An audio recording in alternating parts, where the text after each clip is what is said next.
Good day mga ka-farm. Sa video na to ay isi-share ko sa inyo ang gamot na ginagamit ko kapag may lagnat ang aking mga alagang baboy. So ito, Paravi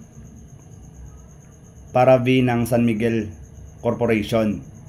Ang paggamit nito ay hinahalo sa 1 gallon ng tubig ang isang pack nito.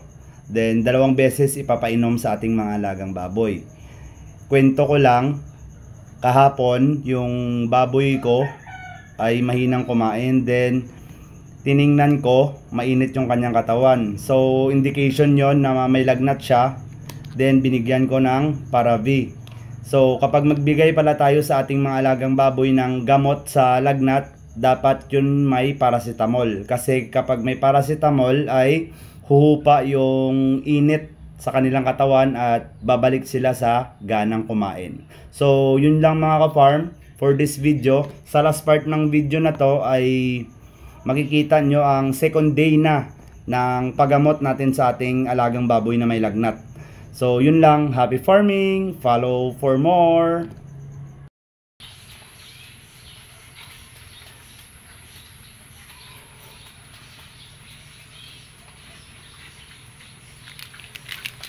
Yan, second day. Kahapon mahina tong kumain, then binigyan ko ng Paravi, gamot sa lagnat. So bumalik yung gana niya sa pagkain.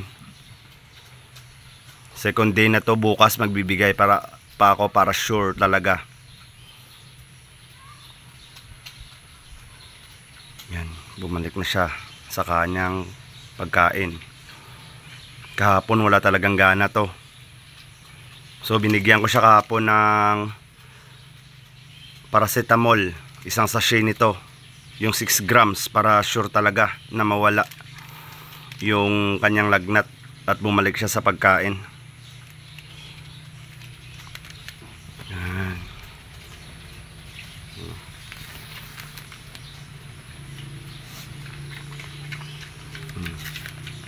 Ganda ng kumain. Pwede na.